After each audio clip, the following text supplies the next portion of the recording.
All right, welcome back to the Golf Podcast. We've got a lot to talk about today. We've got some wild news stories, including a Scotty Cameron putter that sold for a price that you're never going to believe. What a score. Someone sent us this. They couldn't believe it. I'll tell you all the details of that in a second.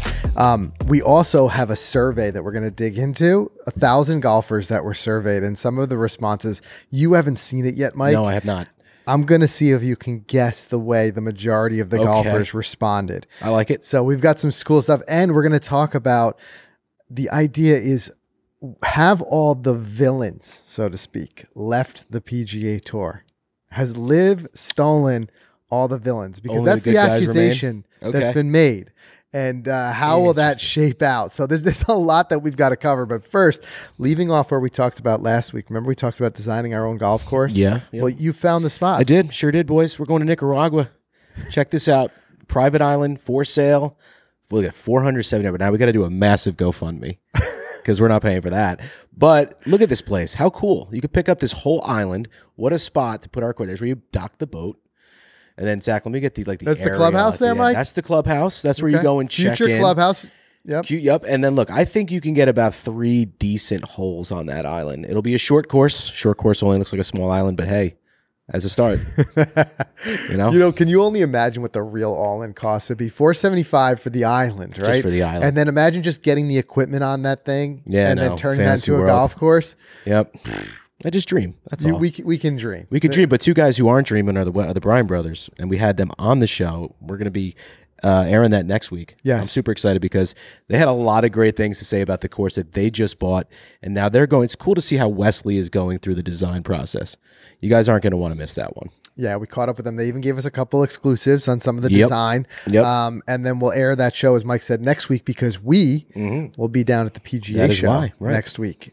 Be nice to escape the cold, get down to Florida. And what I'm really excited about is it's the first time we're back at the PGA show in 2 years because of COVID. And it's really like the resurgence of the show. Like there's going to be a lot of the brands are going to be back there. And what I'm most excited about is kind of checking out some of the new tech because we've seen like a revolution. The tech stuff is the best stuff there. Yeah. You know, it's like you see stuff, you're like, wow, that exists. Right. Right. There's always some stuff that just kind of like surprises you. So we're going to put that together. In fact, we're going to decompress it here on the podcast when we get back. Just talk about some of our favorite things that we saw, but really excited to get down there. Plus filming some content. Getting back out on the golf course. We're going to do a little bit of everything while we're there. We're only there for a couple of days. We're going to do a little bit of everything. We're going to play night golf. We're going to check out Winters Park. You know, a legendary course down there. So there's a lot that we've got, and I'm really excited for this. But let's dig into the news a little bit. So this first one, this thrift store putter is what I'm calling it. So this is a huge thank you to Nolan Conway, who sent us this in the DMs. He said, guys, you're never going to believe what I just picked up at a thrift store. I love these stories. So we have some pictures here. It's a Scotty Cameron Newport 2. Now, you guys got to guess the price of this. If you're watching this, like you put in the comments if you want to quickly guess the price before I reveal it. Lefty, too. Lefty as well, which a couple of the comments when we share this said, but it's a lefty. Well, here's the deal. Lefties tend to go for more money. Which I would have never thought. Right. So even if you're not picking one up for yourself, this is the reason that you need to pop into your local thrift store next time you're by there and just look because you never know what you're going to find. I'm going to tell you what. I looked up this same putter on eBay and they're going for about $300 on eBay, right? So let's show you the price. He got this thing for $2.99. How amazing. Whoever that's insane. Put the price tag on this had no idea what it was worth. No idea. Right. But again, unbelievable. Can you imagine? Some of those are going for $300. And I thought about this the other day. I was like, it's a great excuse. Like I tease my wife sometimes because she doesn't spend on a lot of things, but there's certain things that she likes and she'll spend more on, like a designer bag, right? And she'll tell me one of the excuses that she uses is like, listen, it holds its value. Like I can use this for a year and sell it for almost the same price. Exactly. Right. Yeah. So I thought, let's just steal that. And anybody out there who's just like trying to justify buying your Scotty, that's it. Just tell your significant other that. Just be because it's true. This will appreciate, honey. I doubt they'll appreciate it unless it was a real rare one, like a Circle T would. Circle T, sure. A Circle T. But what I'm saying is, you could buy a Scotty and use it for a couple seasons, keep it in good shape. You could probably sell it for almost what you bought it for. That's how great Scotties hold their value. It's crazy. So I'd be like, hey, listen, I'll knock it around for a couple of seasons. Like it's ever really going to leave the bag. Yeah, right. But you can at least say, and then if ever we need the money, I'll just sell it. Right. Right. I would have to start putting lefty. Yeah. $2.99 Scotty. I would putt lefty for that. That's what makes you switch the whole way you play the game, right? Just the way what you find. But who knows what else you can find. I've seen some incredible stuff like just on the internet circling around and people find stuff at the thrift stores. So this is your PSA. Garage sales too. I had a buddy of mine who bought a $13,000 watch for $10 at a garage sale. Oh my goodness. And he even did the right thing of saying, are you sure you want to sell this for that? Yeah. So he says. Yeah. 13,000. Crazy. Hey, you see those sales, it's worth pulling over, just thumbing through. Chances are it's going to be 99% junk. Oh, yeah. But it's just that rare You do get a golf thing at every garage sale. It's an old bag. It's some wooden clubs. Like there's always something golf that people throw in the attic they're going to get rid of. Yeah. There's a lot of good golf scores at those things. I'll tell you, with all these clubs starting to surface and stuff, we've even seen like recently with like the Tiger Woods clubs. Yes. And I think there was a club that like someone thought it was like Tom Kites and it turned out to be Tigers and it was worth like 10x. You see? Did you see that? No, I didn't. So yeah, this is a news story. I might not be remember, might not be Tom Kite. It was somebody, and you guys remember in the comments. Let us know. It was like 4 or 5 weeks ago. Watson. Watson. It was Watson. It was Watson. Okay, so it was someone thought they had bought Tom Watson's club, and then down the line they found out it was Tigers, and I think it was 10x the value. Yeah. And it was already a valuable club. Right. It makes me think we need the antique road show. Have you ever seen that show? They need that for golf. I'd watch that all day long. It would kill. People bring it in and like you tell them it's like, I'm sorry to tell you this, but it's junk. Or they'll tell you this was actually Tigers. It's worth $1 million. I love that. I'd watch that all day long. That would be terrific. Because I was always into like pawn shop, like those. Yeah. Love that stuff. Storage Wars. Too good. You name it. And I know there's a couple people who are doing it really well on YouTube right now, but I'm telling you, you need like an appraiser there on the spot and just have people bringing the clubs in that they found at garage sales and be like, what's this worth? Yeah. I guarantee 99% of it's not worth anything, but that 1% fine that's just a killer one. Right. So Nolan, thanks for sharing that with us. The other thing let's talk really quick about what's going on in California with the storms. Yeah, how nuts is this? Monterey Peninsula. Some of this imagery that's been rolling in, I mean, scary. Like this video that we're showing here, if you're watching on YouTube or on Facebook, this is actually shot by somebody who's like had a run. Yeah, they had to run. They were trying to film the waves coming up, but as we know, like, and as you heard in the news, I'm sure California being hit with this very unique weather system that's just bringing massive amounts of rain, But all these beautiful courses on the Monterey Peninsula are just getting slammed. In fact, Zach, you found one with some waves, right? That gave a scale to this. Oh, that tall wave. Look at that pier. So here's Pebble Beach number 4. Look at the pier. The pier is just overtaken by waves. That's crazy. And there was one, I think they said here, what was this? It was like 150 feet above sea level is the top of that lone cypress. So that tree is 150 feet. That means that wave splashing up is nearing 200 feet. Incredible. But they got it back to shape, right? The good news is, I mean, they're not done with the storms yet, but we saw some other stuff coming out recently, some before and after. I saw this on Golf Digest the other day where the water is starting to subside, right? And you're starting to see it look like a course again, which to me, like especially the modern courses with how good their drainage is, it's remarkable to me how quickly some of them recover. It really is. It really is. They drain. So, and you think, oh, that course is lost forever. Even recently we saw this across the pond. I think it was Carnoustie that was like underwater. And, you know, it's as far as I know, it's pretty much back in action now. It's incredible the way that they, and hats off again, the unsung heroes of the golf industry are definitely the maintenance guys. 100%. You know, the grounds crew. 100%. What they do to get courses back in functioning conditions so quickly is absolutely incredible. No doubt. They don't get enough love. Doing God's work. Yeah. Exactly. And whether it's Mother Nature or the sad thing every once in a while you see pop up in your newsfeed, like kids with the ATVs destroying a green or something like that. Just stupid stuff, causing hundreds of thousands of dollars worth of damage. But the guys are back out there, you know, patching, cutting it out, and they get those things back real quick. And And again, hats off to anybody who out there who's listening, who's works in greenskeeping, maintenance. Like, you guys are the reason we get to get out there and play these courses that are so beautiful. Hats off to the hard workers. I feel like a lot of them take pride in it. Like, we played a recent video on our main channel was the Saxon Woods. Yeah. There was one moment it was like a local muni in Westchester. It's a beautiful course, but it's a muni, you know, so it doesn't have that much money that goes into it, but we saw the bunkers were all nicely trimmed. I know someone out there is taking pride in that. No doubt about it. You know, I mean, it just looks clean, looks nice. They edged that bunker so nicely out there, and for a muni, it was nice. It was incredible. So hats off to those guys. And then just pivoting here, and let's talk about this. I'm going to bring up this article. So where this came from originally was an interview with Harry Higgs. And Harry Higgs, again, never one to not like kind of like speak his mind. And we love those guys on tour who will just say it. But he, and I won't use exact language he used because we know we have a lot of kids who listen to the show, which, speaking of which, we'll talk about our meetup in a second. Yes. We got smoked by a couple of sticks. What were those guys, 12 years old? 11 and 12. 11 and 12 years old. We'll tell you about that. But again, we know, who the audience is, so we want to be mindful of that here. But Harry Higgs said, he's talking about the PGA Tour as a TV product and worrying that it's not quite as good as it once was because, as he said, LIV stole all the a-holes. Yep. He's saying that all of the quote-unquote villains went to LIV. And I guess every good story needs a villain. So let's just kind of think, who's he talking about here? I can name 4. Go ahead. Right. I could go Bubba, Reed, Brooks, DeChambeau. Exactly. So there was the guys villains. I'm just saying, like, those are the guys who stirred up the most controversy. They spoke their mind the most.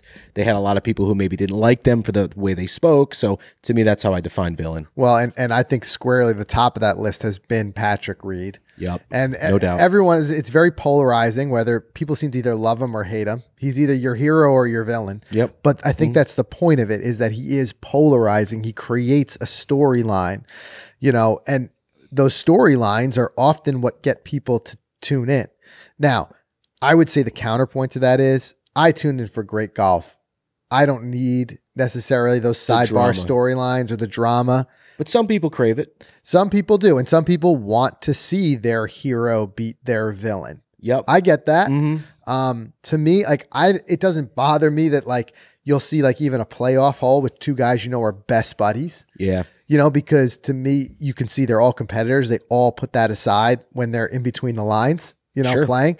But, I guess he kind of makes a point, and I'll read his quote. He said, "They took all the villains, and that's the problem. They took some of the ones who would have had stories written about them, maybe in a negative light with kind of negative connotations. That's kind of a driving force for people to read the story or for people to turn their televisions on." So, and he goes on to say, like, 98% of the guys on tour are pretty boring, or it seems that way. Yeah.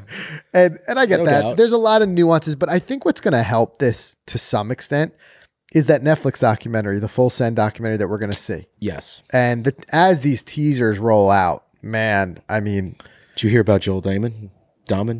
What part? He said, "I'm just so nervous about the stuff that's going to come out." Yeah. He goes, "Because my wife and I, we just let it all out." Right. And you gotta understand something. They let it all out months and months ago. Right. So we're now watching it through the lens of now knowing everything we know with the way that LIV developed in PGA Tour. I would imagine that there had to be some people who maybe said some things that now they don't feel the same way about when it first happened and we didn't have the information. Right. And you don't have any control over that editing process. Like, you sign on to be on. It's just like these reality shows. No one goes on a reality show with the, or maybe no one goes on with the intention of being hated or a villain. Of course. But everything you say is recorded. It's edited in clips. You never know. I wonder how many of the LIV guys pre-making the decision to go to LIV, what they had to say about LIV. Yeah. The stuff that they recorded way back. Exactly. The guys who were on the fence. Remember, even like, speaking of, he's some people's villain, is Koepka. Yep. Right? Because of how blunt he is and stuff like that. He was a guy who was saying consistently, I don't want to take any of these questions. I'm not going to LIV. And then all of a sudden he went to LIV. Right. Right. So who knows? But I'm on the fence of whether I believe it or not this is going to change any of the viewership of the PGA Tour with those guys being on strictly because of how they're seen as polarizing figures or whatever. Yeah, I would say like, especially that time where like it was Koepka versus DeChambeau. Yeah. There were some people who would probably tune in, especially if they were paired together. People like it. But I think that that's a small percentage of the total viewership of who watches the PGA Tour. That's my take anyway. Yeah, and I think it is. It's funny how he says everyone's kind of boring out here. Yeah. I mean, you take guys like Scheffler and Spieth. I mean, they're great golfers. I love watching them. Don't get me wrong. But you're right. They're not as vocal as the other guys. Well, that's what he says. He goes on to say, you know, they're boring. He goes, or it may seem that way, but they're really not. He goes, and that's where he says, you get somebody on a microphone in their hand and things can change. Right. And I think that's what we're going to see. I think we're going to see a lot of, in the Netflix documentary, a lot of reinforcing what we know already, like following Spieth. And he's a good guy. Just a lovable kind of character, he really is. Yeah, right? No doubt. And I think there's certain things that are going to reinforce that, but there also may show other dynamics to it and additional parts. Yeah, it's going to be electric. I think, it's something I'm incredibly looking forward to, and don't think we're not going to be, decompressing it here on this show, because we're going to break it down for sure. What's up, Zach? I have two things to ask you guys. What's up? One, do you think Phil is a villain? I'll let you answer that first. Do you think Phil was towards the end a villain? I guess people can classify him as like initially as the leader of turning his back on the tour and going off. So like, I think, initial villain. Yeah, it was almost like a quickly turned villain. Right. Like I don't know. I'm thinking like Batman, like what's his name? Two-Face or whatever, who was like the hero and like whatever, and then all of a sudden he gets corrupted and he turns into the villain. So I think that Phil was someone who was also always kind of speaking his mind, and he just kind of said the wrong thing at the wrong time, doubled down on it, issued a half-hearted apology. I mean, there was a whole news story last year, so we don't have to rehash all of it. But there was a lot of people and players on tour who spoke out against. They didn't like the way that Phil went about things. So he maybe, I would file almost like Zach, almost under an unintentional villain. Yeah. You know, that's a good call. I like that. And then another potential villain, Sergio, towards the end. If I remember correctly, editing articles, when he threw his clubs and said, "I can't wait to be done with this tour," he was mic'd up for the Netflix documentary. If I remember correctly, I could be wrong, but I feel like there's going to be a lot of those moments, like Sergio throwing his clubs, storming off the course. Like, there's going to be a lot of that in this Netflix documentary, and I could totally awesome. see Sergio as people label him as a villain. No doubt, because he had always had that very hothead, say whatever's on his mind. Or, I remember him getting in hot water for banging his club into the ground and messing up the golf course a little bit. Yeah. He was just a guy who would allow his emotions to boil over. Yeah. You think about other guys who are very measured and very metered, and then, they've been able to avoid that, but he's never been that type of guy. But it does make me wonder, like, we got that little snippet, of him saying, "Can't wait to leave this tour," and it kind of blew everything up.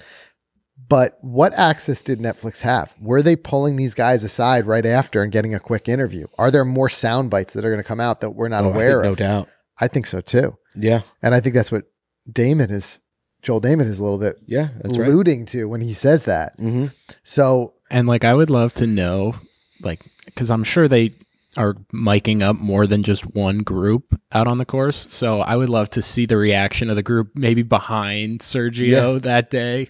And it's Netflix. Like, so dude, he's freaking out up there. I don't think it'll be censored. I think you'll hear curses. Oh, definitely not. Everything. Right. The Formula One let it all fly. Yeah, I think it's all flying. And I think ultimately it's good for the game. For us to get more known. And I think that's a lot of ways what Harry Higgs was alluding to here when he was saying that, is just like, you see these guys when they're in the zone playing, they're in the zone. You may catch something on a hot mic, but they're in a zone. You don't really see their character. You see the golfer, right? And then afterwards, we usually get these interviews where they take you through their shots, but you're still getting the golfer. You're not getting the personality. I think by any means of bringing more of their personality to the forefront, I think that's what's going to attract more fans. Sure. And I don't necessarily even necessarily mean they need to be villains. I think all the guys you named earlier kind of became villains in some ways because they were willing to voice their opinions. They were willing to be unfiltered in press conferences. They were willing to put out on social media. There's a lot of other guys. They're not robots. We just don't hear from them outside of the line. So like we don't. Whether it's Netflix, whether it's social media, whether it's players taking their own incentive, if it's for the PIP program or whatever, to start to say a little bit more and become more vocal and show us who you are as a person. I think that's what creates where we're more involved and brings more fans in the game, and that'll create by its own kind of necessity more quote unquote heroes and villains. Sure. Because there'll be guys with a certain attitude that you attach to, but another person hates. Yep, exactly. And vice versa. Exactly. So I think it's going to be an interesting dynamic. We're going to have to see kind of where that goes. We'd be able to binge that, you think? Or is that like a week by week? Yeah, we can. The whole thing will be out. Wow, it should be 10 episodes, and it should week drop by week at thing all the anymore. same time. You know, we're spoiled. You're so over the week by week? Week by week, you know. White Lotus I was watching. You had to wait for the next Sunday. I mean, of course, you could wait for the whole season end and then just do it. But dude, I mean, that was the way we grew up. I remember, no doubt. I remember and then the waiting commercials. until Seinfeld, the next episode, next week. Okay. Yeah. And then it would go on break and be like, I'll see you in 3 months. You know, it's like, exactly. Great. But yeah, we're going to lose. I don't think Zach's going to get any sleep for a little bit when that thing drops. Yeah, no doubt. He's going to watch the whole thing. All right, let's shift gears real quick. Another thing I wanted to ask you about, because we're going to be heading down to Orlando, like we alluded to before. Yes. One thing we want to check out, and we're going to try to check out, is Pop Stroke. Sure. It's making noise. And you know, often when we're in Orlando, we also hit up Top Golf. Right. And we're going to be playing night golf. Wow, So I see where this is going. Where this is going is more and more we're seeing develop more fringe, I'll call them fringe golf activities. Yep. So I wanted to get your take. What are some of your favorites? Which ones do you think maybe are just a little gimmicky? Which ones do you think are cool? What do you think that it is on, like, how's it changed the game, the dynamics of the game? I mean, I like the Top Golf experience because it's casual. It's super casual. And it opens the door, like anyone can go. Anyone's comfortable to go. You play golf, you don't play golf, it's cool. Right. That's been their whole motto anyway, and I think it's great. The food is good, the drinks, whatever. That's always been my favorite. I've never done Pop Stroke or of course we've done mini golf, like at the Jersey Shore. Mini golf's been around forever. You know, come on, don't get me wrong. I'm always going to love mini golf. But I never felt like mini golf translated in any way to real golf. Yeah, right. Like I never felt like Right. that was the gateway that, like, I took my kids mini golfing and they're like, Dad, I want to play golf. Yeah. So It I'm was curious to always see- thought of its own. Mini golf was mini You golf. think Pop Stroke can move it into that next? I wonder, because Pop Stroke, well, I think where that starts to bring in is like, the way I Adults. could see it is, let's say we went to Pop Stroke and brought our wives. Yeah. Right. And now it's a really fun vibe. You're having a couple of drinks. You've got, it's not quite as mini golfy. It's a little bit more like real putting. bit. Right. And I could see our wives are not into golf, or this could have been anybody's significant other. You're out there playing and be like, oh, I could see how you guys have fun doing this. Yeah. I would like to come out on the real course and try it sometime. Right. You know, which is not that big of a stretch. You go out on the real course, you know, depending on how you enjoy the game, you may be like, you have a couple of drinks and it's just it's a longer course, right? But it's the same idea. Like it's still socializing. It's still a club in your hand and, playing with some friends. Yeah. So I could see Adults that being only a too. gateway. No kids hanging. Are there kids there at Pop Stroke? I don't know. I mean, I think it's because that'll be we'll our find first out. experience with it. I know it's got a bar setting, we but it's go. a restaurant too. Yeah, that's true. Maybe like at certain times, maybe at night, it's open to the adults only or something. Yeah. But hey, look at it. It looks pretty cool. Yeah, I mean, I think we're gonna have a great time doing it. And when we had two, like I said, the other one was to be Top Golf. Top or Golf. In Orlando is also Drive Shack. Drive Same Shack. type of So same idea. concept as Top Golf. Now there, it's getting a little closer to golf because you're taking full swings. Yes. You're using different clubs, right? And this, again, like you can see from social media, there's a lot of non-golfers who are there. 'Cause you look at some of the swings, you realize these guys are not, guys and gals are non-golfers. Right. But I could see that being a little bit more, get your hooks into you and you want to explore the game a little bit more. What about would you classify these short courses as fringe golf or that real golf? That's Cradle, a good question. Baths. It operates, I think, a little bit on the fringe. Yeah. It's another not a stepping score stone. you're posting for your handicap. Right. You got the cradle, you're hitting off of a mat, There you go. Look at the cradle there. But I think it's just finding all of these new ways that you can bolster the game, rethink the game, approach the game in a different way. even for your not just bringing people into the game, but also just creating more experiences for your current golfers. Sure. Like how great, we've said this before, every time we travel, every resort we think should have a short course. They just should. adds one more thing. After your round, go play 45 minutes on the short course. It's just another way to experience the game. Here we're look at the baths. Which was one of my favorite golf experiences. That was. And look at them. Amazing. we looped it in about 45 minutes. They carved that little thing into this set of land, and look at that water. All par 3 holes, really easy to play.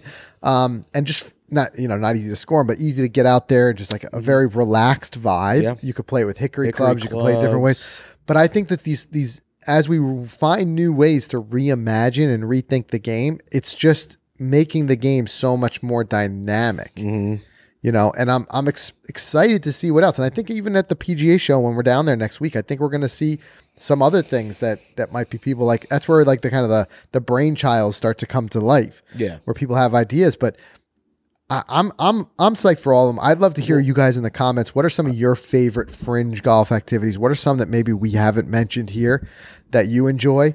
But I'm just good to see. I'm glad to see the game growing in new ways. Yeah, no doubt. You can't discount the Patriot Lounge vibey places like that too. I think those are super cool. Like where we had our meetup, and I think what do you have? He had 4 TrackMan bays. Yep. With TVs, full bar, axe throwing. Restaurant, pool tables. Yeah, I would put simulator indoor golf right in there too. Is that fringe golf? And I think at some point we're just going to think of it all as golf. Like there's just going to become multiple ways to go play golf, whether it be going to the driving range to because like otherwise it can be limiting. It can be very expensive to get out and play 18 sometimes. Yeah, but I'm actually so glad you brought this up. It could be like much more affordable to say, I'm going to go get a bucket of balls. Yeah. I'm going to go to Top Golf. I'm going to, something like that. And a buddy of mine from high school who follows along podcasts and things, he says to me, he goes, hey, I'm thinking of joining this XYZ country club locally. And he said the initiation was $8,000 and it's annually $7,500 a year. I'm like, all right. He goes, well, what do you think of that? I go, well, you got to justify playing $16,000 of golf in year 1. Right. His response was, I just hate never being able to get a tee time anywhere. It's so true. It's so true. I could see the Patriot Lounges filling up because for $40 an hour, you go there, you can do other things, you're indoors. I think we're going to see more of it. I think you will too. And listen, I totally feel that. I mean, that's why a lot of people go to joining private clubs is because it can be so hard with that little bit of time you have maybe on the weekend in your busy life to get out there and play and you can't get a tee time. And that was for a weekday membership. Yeah. Which is the only time he'd be able to do it. You know what would create that value for me? I would judge a course based on how good their practice facility is. Right. Because when you join, you also get unlimited access to those practice facilities. Yeah. And for me to have a place where I can go and it's got a good short game area, it's got a good range and stuff like that. And I could, get my rounds in where I can, but I could use that a couple days a week. That to me, it starts to bring down the per use 100% price. Yeah, you got to justify it. Right? But listen, like I said, I can see a day where we start to see people debating memberships to indoor facilities, memberships to Top Golfs and things like that. Where like there's going to be many ways that you can get your golf fix, and I think that that's a good thing because the game can serve itself and have many different faces. It can serve itself in many different ways. Yeah. So agreed. Definitely weigh in. Give us some of your favorite fringe golf activities. Let us know in the comments. And the last thing I'll hit you with before we dive into our survey is talking about our meetup. So this past weekend, first of all, huge thanks to everybody who came out. Yeah, no doubt. Big thanks. Well organized. I have to give the Patriot Lounge so much credit. All the credit goes to the Patriot Lounge. Mike there, it was funny. Patriot Hills is a course that we love to play. We were playing there 2 years ago and we ran into Mike and he had told us the idea of him wanting to open up a simulator type of bar and he wasn't sure where he was going to do it yet. And then he ended up finding the space there. So when we were back playing, he goes, guys, come check it out. I'm open. I'm like, oh, we got to see this. We saw it and we said, got to do a meetup here. And he was so cool about it. He ended up covering, free simulator time for everybody who showed up. He had some free food out that was terrific. Yeah, the food was great. Those chicken tacos, fire. Yeah, absolutely. Absolutely fire. Kept them coming. Yeah, he had sliders. And it wasn't, just like he wasn't putting out chips and dip. He did a terrific job with that. The bar was a great time. Everything was great. And we did a closest to the pin. He's got the TrackMan simulators in there. Like, it was just really a lot of fun. And it was so great to see so many of you guys in person, because we always said, it's great. We love that building the Golficity community, talking in the comments. We try to respond as many comments as we can, but ultimately getting the community and bringing it back offline is one of our favorite things to do. Yeah. And COVID had messed that up for a while, but now we're back at it. We're going to put more of these meetups together. And our goal, it's a little bit more administration, but we're trying to put together, and so many of you while we were there asked for this, a real on-course tournament. Yeah, I think that's the spot too. Yeah, it would be a great spot come for into it. the Patriot Lounge afterwards.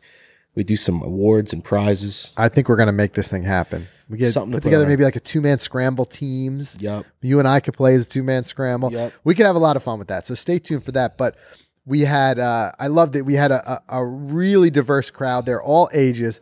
And these 2 kids just made my day. They were there with their parents, and their parents were telling us like they're on the junior team and they're always there. And I think these dads had it like locked in. They had the right idea. I knew it would this outcome was going to happen, but go ahead. He goes, I was speaking to one father, and he goes, I come here. He goes, it's great. I rent the simulator for a half hour. My son gets he's addicted to the game. He gets to get his cuts in and play. I have a beer. I sit and watch him. I give him feedback. Home run. Yeah, the games are on. You got the televisions. I mean, talk about fringe golf. It's awesome. But they come over and they're like, these 2 guys want to challenge you 2 to a closest to the pin. Yep. Pebble Beach. Like, and we're like, we got you. We already knew we were going to lose after watching what some of the things they were doing. But it was fun. So, we got out there. We're going to take 3 shots each. I had no help with the team. You stuck it. I stuck it to 8 feet. Yep. I thought we were in good shape. I thought you had us there. The first little guy goes, and he didn't quite match the 8 foot. Of them. Yep. Then the other guy steps out. First shot, not so great. Second shot, I love it. I wish I caught this on film. I wish I did too. His father might have it. We're gonna have to ask. He did the full the club twirl, the tiger like walking President's Cup towards walk. The shot. Yeah. And he stuck it to 4 feet and beat us. He knew it off the club. He knew it. I need that video. So we hooked him up with some FootJoy gear. Yeah, that's right. And stuff like that. They were thrilled. But we were doing it closest to the pin, and the guy who won it, we gave him a Vokey wedge. He stuck it to 2 feet. And then we had another guy who had a hole in one. Got a hole in one. But it was like 5 minutes after we wrapped up the competition. I know. He holds it. But it was just a lot of fun. We will do it again. Huge thanks to Mike, the whole team of the Patriot Lounge for helping us put this thing together. And guys, we'll talk about more. And if you're not already part of our online clubhouse, go to golficity.com/clubhouse to join. We've got a group chat going in there, and it's always everyone in the clubhouse is the first to know about any meetups. We had new merch there. New merch. So many you bought some. Thank you so much for the support. Yep. So a lot of that coming, but our clubhouse is like kind of our group chat that we keep going for the main core Golficity community in between events. But you're hearing it like this is our promise. We're going to do more of these. They take a little bit of work, a little bit of administration, but you find the right venue, we can make it happen. And imagine, I mean, I'm still so enamored. So many people came from so far. Thank you guys. Like we had one gentleman from Rhode Island, another 3 hours into Pennsylvania. So it was great to see. I'd love to do them and more make it part of maybe these travels. I know these travels get busy for us, but if we were able to just do one of these fringe night things and just meet some of you in other cities that you may never be coming up to New Jersey or New York. Right. And some of them may even be last minute. Like if it's not even structured, if we just say, hey, anybody who's in town, meet us at this bar. Right. Just to get the community together, we may do that, and that's what we'll use the clubhouse for. So there you go. Make sure you guys join up in the clubhouse. All right, let's take a quick break. Let's do a quick word from our sponsors. Then we're going to come back, and I'm going to see how many I can stump you with in this survey. All right. I think some of the results might surprise you, but let's take a quick break. We're going to do a word from our sponsors, then we'll jump right back into it. All right, guys, so we're super excited to share with you some exclusive opportunities from Titleist, but to be part of them, you have to join Team Titleist. And Team Titleist gives you access to opportunities like prototype testing. In fact, I have some right here in front of me, the white boxes that you see on social media often, and these are going to be some testing for the new balls, hint, hint. But to be part of that and to get these in the mail, you got to be part of Team Titleist. And what's so great about Team Titleist is that they do these surprises. You know, you just sign up. I love these things. You're part of Team Titleist, and all of a sudden something like this arrives at your doorstep, and you just feel like the coolest person on earth. I know. You know, like what's that? You know, but they really do value the feedback that they get from their team and their consumers. And that's why they often will send something like this to get that feedback, or even it's something just as simple as a bag tag, just being part of the crew. There's so many really exclusive opportunities, special events, limited edition gear. And like I said, like the bag tags that we have here, but to be part of it, you have to be part of Team Titleist. So go to sign up, go to Titleist.com/Team Titleist, one word, Titleist.com/Team Titleist. And it was cool at our recent meetup. We met a lot of you other Team Titleist out there, sharing some of your own experiences with the brand. But it's really cool when you see something like this, and Titleist really makes you feel at home. So go to Titleist.com/Team Titleist, get signed up today, join, and who knows, next thing you might see on your doorstep is a white box for some balls to test. So give it a go. Join Team Titleist, and we'll see you guys there. And big thanks to FootJoy. We're still talking Thermo Series because, guys, it's still cold, and this is going to be important as we go into spring because you're going to want to check out the base layers, the mid layers, the outer layers, and the pants in the entire lineup of Thermo Series. And I talked about this. I talk about it a lot, but restriction, you know, getting through the swing. It's what I love about the Thermo Series. The fabrics, they're selected for not only thermal properties, but they have the golfer in mind. That's what's so smart about FootJoy. They provide warmth without restriction in these cooler conditions. So their hand-selected texture fabrics feature subtle patterns, and they offer these really, really cool characteristics. I even like the style of them, you know. They're not bulky, like I said, and like I said, there's some smart people at FootJoy who came up with the Thermo Series. So go give it a look. Go to footjoy.com. You can check out the whole entire lineup there. And I would add to that, stay tuned for our social stories, too, while we're down at the PGA show next week, because we're going to be spending a little time in the FootJoy booth. Yeah. And we may even be able to give you guys some sneak peeks of a couple of things that are coming. Exciting stuff. So stay tuned for that. All right, let's jump right back into the show.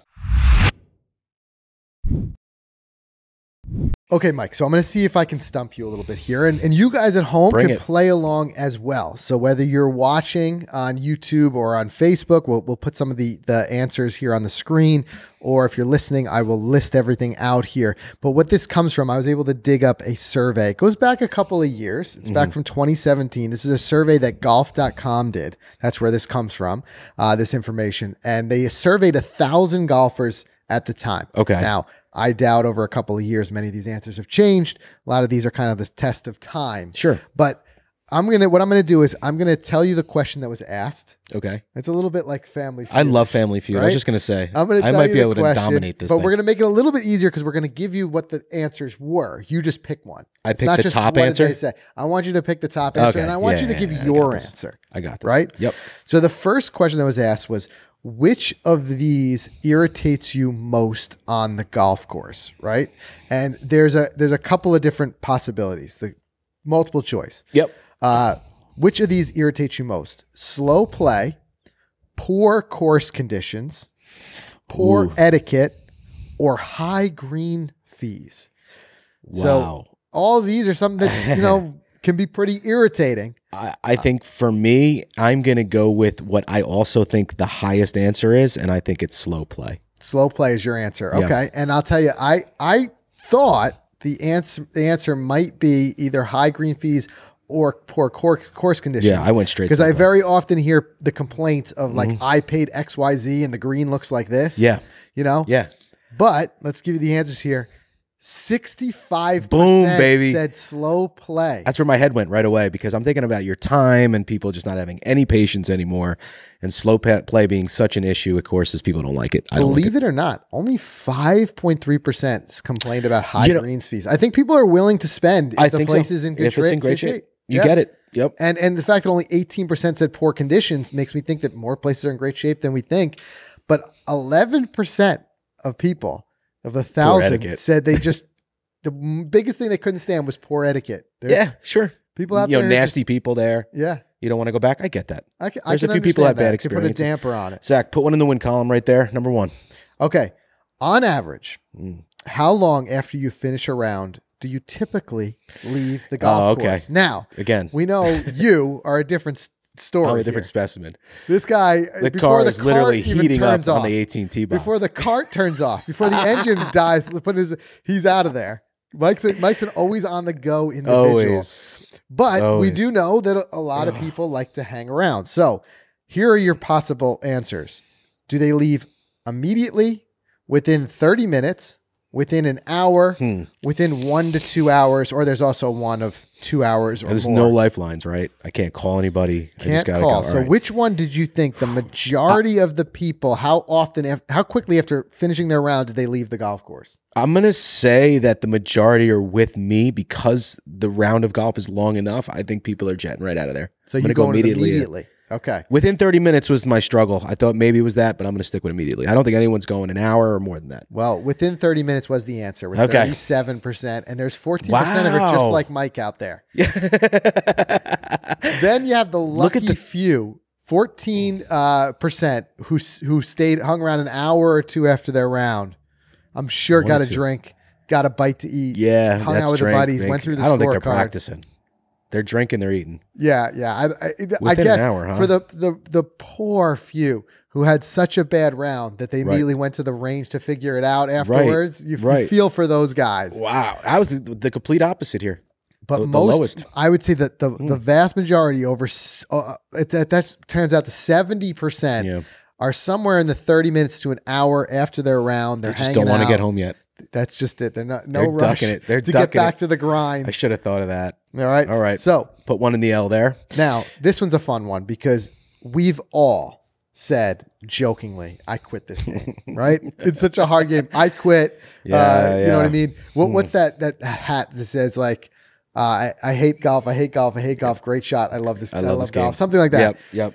But they were asked in the survey, how seriously have you seriously considered quitting the game or even done so at some point? So what I'm going to ask you is out of 1,000 people, what percentage of people have actually seriously considered quitting the game? Okay. I like that I got multiple choices here. So let's see. I know serious can be like kind of subjective, but let's say that serious is serious. Like they're not just saying it. Okay. Do I get answers to look at? It's either yes or no. How many? We want to see how many people have seriously considered it. How many people have said yes? You give me a rough percentage. Okay. I'm just going to think about this. I'm going to say 32%. Wow. 32%. Glad to report that the answer is only 12.9%. Wow. Okay. I'm surprised in that. Who said that means 87% of the people out there, when they tell you they're quitting, you just laugh it off. I just thought there was so many factors out there between like high greens fees, high price for equipment, that there'd be so many factors that people would want. The reality is like we're learning here. People are quitting. So like when you're at a barbecue with your buddy and he comes up to you and be like, "I'm quitting the game. I'm quitting." Like, no, you're not. You know what I mean? Like, okay. Yeah. That's when you just say sure. Sure you are. Hand him a beer and just say, "Sure you are." I'll see you next Sunday, usual time. All right. Failed there. This is going to be a yes or no, so you're going to tell us the percentage. You're going to guess the percentage. These tips help. The question was asked, have you walked off a golf course in the middle of a round because you were upset with how you were playing? So we've all had the bad round. Mm-hmm. Bad enough round that you actually stop playing. Yeah. Forfeit what you paid in greens fees, right? How many percentage of people do you think said yes to that question, that they've walked off in the middle of a round because they were so upset with how they're playing? Not because they got the call from the wife that child's on the way or something. The kids got a Lego up their nose and you got to get out of here. Right. No. Right. This is that. All right. I think for me, I have never done it, but for the results, I'm going to say it's low that people have done this. 6% have left the course. That's a darn good guess. It's 9.4%. Yeah, I mean, you're committed. You pay those greens fees. I think you're committed. So 90% of you out there have just gritted through it, no matter how bad you're playing. Because you always feel maybe the next hole you're back. I would just keep trying to get back. I wouldn't quit. Yeah. Yeah, right? I think most people no quitting out there. No quitting. Come on, guys. All right, we got that one. Okay. Here's have you ever walked off the course in the middle of the round because of an irritating playing partner? Now, I can only imagine how irritating someone would have to be for you to quit your own game. I can't play with this guy anymore. I'm out of here. That's just it. I got to get out of here. Get out of here. Wow. The sad news is there have been some yeses. I want you to guess what percentage of people have ever walked off the golf course because they were so irritated by their playing partner. I'm going to say it's low. You got to have thin skin to not be able to hack that. Or that person's got to be a nightmare. Or a complete nightmare. Like nightmare. I'm going to say 3.7%. That is an amazing guess. It's 3.9%. That's an amazing guess. Yes. So Yes. So which if you do the numbers, it's 1,000 people surveyed. That means 39 people have literally walked off the golf course because they were so irritated by who they were playing with. Either they have thin skin or that was a nightmare pairing out there. Right. Okay. Now, same 1,000 people were asked, has the outcome of a round ever ruined a relationship for you? I mean, I'm talking about the golf was so bad, you were never talking to that person again. I don't know if it's a rules infraction. Wow. I could see fighting out there. I could see accusing of cheating. Yes, I could see a lot of cheating. Now, when the way this is phrased, I'm assuming there was a pre-existing relationship. This wasn't just like you got paired with this guy, I've never met him before, and I'm never playing with you. I'm saying you and me, we know each other. We decided to play golf together, and because of whatever happened out there, I've never... No longer friends. Yeah, that's it. We can no longer be friends. Wow. How many percentage of people said, yes, I've had that happen? I'm going to say with all of the cheating, I'm going to go a little bit more than the recent ones. I'm going to say like 12%. Wow. 12% you think of relationships ruined out there. Yeah. It's actually lower. It's 1.2%. Okay. Because again, something would have to be so bad that you take the friendship is over. But that's still 12 out of 1,000 people have said they've completely ended a friendship over what's happened out on the golf course. That's pretty wild. Have you ever felt guilty that golf has taken you away from time with your family? Now you're a family man. Yeah. You know, you've got kids, you got obligations. Yeah. So I don't know. I would say me answering personally, I felt a little bit guilty, even though that's my time that I kind of carve out. Yeah. Sometimes I feel a little bit of guilt. I could see it. I'd love to hear you say, how many people do you think answered yes, that they have felt guilty that golf has taken them away from their family? 8%. That's a good guess too. It's 10.5%. Yeah, I can't see many feeling guilt. Which, no, I'm not sure how to read this. Either people are like, dude, whatever. Or you could frame this in the right headspace. Be like, listen, I'm not feeling guilty. This is my thing. This is what I do. Yeah. You're not lying to anybody. I'm just going out there. Some people have a little guilt, I see. 100 people So felt bad. 100 people said they felt guilty, and 89% said, nope, no guilt. I'm out there. This is my time. This is my time to shine, baby. Another question. Does the equipment that tour players use influence what you buy personally? No. Okay. Are you answering no? Or?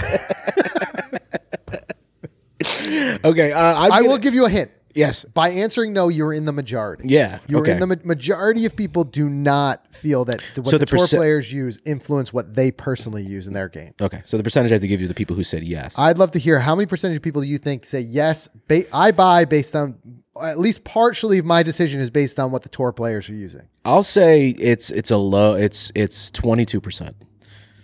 36.7% is the answer. 36% say yes. So that's like saying hey, yeah, JT's a playing Titleist guy, so I'm a Titleist guy. You know what I mean? Like there are some diehard fans that are just going to go all the way. Yep. But 63% of you are making your buying decisions based on something other than what you see them. I'd love to hear that survey of how many people are buying equipment based on their favorite creators or influencers or off. I would say since this has come out, I would say that is shifting because we're seeing how many people in the manufacturer space are starting to partner up with creators. Right. I think this has been the biggest year ever. Right. I'm thinking about the huge Callaway signing with Good and stuff like that.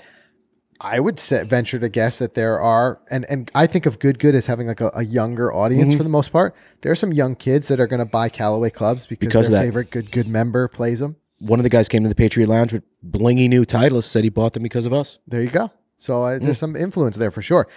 All right, now it's time to get real and time to be honest here. So, yikes. Same 1,000 people were asked, do you regularly, I'm not saying ever, regularly take a mulligan off the first tee? This is our breakfast ball crew here. How many percent said, yeah, first of all, go ahead, we'll put you in the hot seat. You can answer if you regularly take a mulligan off the first tee. It depends on the group I'm with. I'd say on the group and the circumstances. Yeah. And the first shot. If the first shot's good. First shot goes. Right. No, but for real, I would say where it happens is if it's mutually agreed upon in the group that we didn't have time to hit the range. And we say, listen, balls, guys. Yeah. We're late. Let's skip the range. We can take a breakfast ball on the first tee if you want. Yeah, it takes the pressure off immediately. Right. Everyone feels comfortable. Right. Yeah. So it happens. But what percentage do you think said yes, that they regularly take a mulligan off the first tee? I think a lot of people have pride too that they don't want to admit it. I think the answer is going to be higher than it is. I'm going to say 38% take it. Not bad. 33.1% said yes, that they regularly take a mulligan off the first tee. Interesting. Now, here's where the rubber meets the road. The same crew was asked, do you consider taking a mulligan off the first tee to be cheating? Okay. So there's going to be some overlap here who like, yes, I consider it cheating, and yes, I do it anyway. Yeah, I know. So you can't just flip the numbers. And there's going to be some people who say, I do it and I don't consider it cheating because X, Y, whatever you want to rationalize. Like we said before, we all agreed on it. I didn't have time to warm up. Right. Whatever reason you want to rationalize it. I don't think it's the 60s, but I'm going to say it's high. I'm going to say it's 48%. Say it's so cheating. You think 48% said yes, it's cheating. Yes, it's cheating. Only 25.1%. That's wild. 74.9% people do not consider it cheating if you take a mulligan off the first tee. That's great. So you read into that what you will. Yeah. Yeah, seriously. All right. We got two left. We're gonna right, one left. We got two left, and we're gonna stay on the honesty route here. Yep. On average, how many times per round do you break or bend the rules? Now we're gonna give you multiple choice. Good. Okay. So how many? The percentage of people said once. Some people said 2 to 3 times, 4 to 5 times. More than 5 times. Jesus. Those might be your nightmare playing partners that make you leave the course. Right. Or none. No times at all. Right? So I'm not going to have you guess all of them. Let's just have you pick one and guess it, and we'll just give you all the rest of the answers. I don't think you're a one and done. I feel like if you're a one guy, you're going to do more than one, but I don't think 4 to 5. I think at that point you got just issues. So you think 4 to 5 is probably the lowest category? Yeah. No, I think 2 to 3 times is the highest category. You think 2 to 3 times is the highest? Most people are cheating 2 to 3 times per round. Well, I would say you got it right of the cheaters. So if we reveal the answers here, 27% of the cheaters, but 40% said they did it 2 to 3 times. 40% was the largest category. 40% of people said that they did not break or bend the rules at all. Rigid. No breaking, no bending. Yeah. Like you're out there solo, you hit a ball in the woods, your knee height dropping. Or you're going back to the tee. You're going back to the tee. If it's OB or you're playing a provisional. Wow. 40% are that honest, huh? That's pretty good. Interesting. That's pretty good. Pretty good. All right. Now I'm going to give you a tough one. Would you rather, the same crew was asked, would you rather make a hole-in-one or receive $5,000 in cash? Instantly cash right now. I can either say, Mike, I can wave a magic wand. Next time you're on a par 3, you're making a hole-in-one, or I can hand you $5,000 cash. Do I know the hole-in-one is coming? Like I can film it and everything? Yeah. Okay. Like you don't anyway. Right, I know. Hole-in-one. 10 times out of 10. You're taking the hole-in-one. Yeah, if you added a 0 to the money, you'd make me think a little bit more. Well, that's the next question I have is what is the number what's the hole-in-one worth to you? That's what I'm asking. Let's just get down to brass tacks here. To business. We'll reveal the answers here in a second, but what? Suitcase full of cash over the hole-in-one. I think $100,000. $100,000? Yeah. Okay. Or even make it even harder. What's the number that I'd have to pay you to guarantee that you never get a hole-in-one the rest of your life? So you know that every par 3 you step up to, it's never going to happen. It's not. Now I can wave the magic wand the other way and say, I am cursing you against hole-in-ones. What would be your money? What would you say? The same 100,000. What's your price tag? Same? You know what? For that, because knowing that it'll never happen, I think a little more premium there. I'd say $250,000. $250,000. Yeah. Okay. Because I could still play golf and still have fun. Right. Oh, it's not wrong. You'll just die without a hole-in-one. Yeah, $250,000's low then. Yeah, we'll come back to that. Cover your greens fees for quite some time. All right, let's reveal the answers here. How many people said that they would get? They would take the hole-in-one? Definitely. 34.6% said they would take the hole-in-one. 65.4% said they would take the $5,000 cash. That's interesting. Well, I'd love to know what some of you guys' numbers are for that one. Weigh in for all of these in the comments, but what is your number that you would take to not have a hole-in-one, or would you take the cash? Let us know in the comments. Anyway, that's all the surveys that we have. That one was a lot of fun. That was fun. We'll have to dig up some more. And I first saw that, I was just, kind of browsing the internet. I saw this old survey pop up, and I started to click some of the answers. I'm like, that one surprised me. So I had to bring it up to you. Yeah. and surprise you a little bit with some of those. But anyway, that's everything we have for you guys this week. Hope you enjoyed the show. Like I said, as always, this is open conversation. Dive in the comments. Let us know what you thought about some of the stuff that we discussed today. Make sure you subscribe wherever you get your podcast, because next week, as Mike was saying, we've got a great interview with George and Wesley Bryan from the Bryan brothers coming to you. And then the week after, we're going to talk about our experience at the PGA show and highlight some of our favorite products from the show, some of our favorite tech products. We're going to get our hands on some stuff while we're there. What are you guys most excited about for the PGA show? Ooh, I think honestly it's seeing everybody again. Yeah.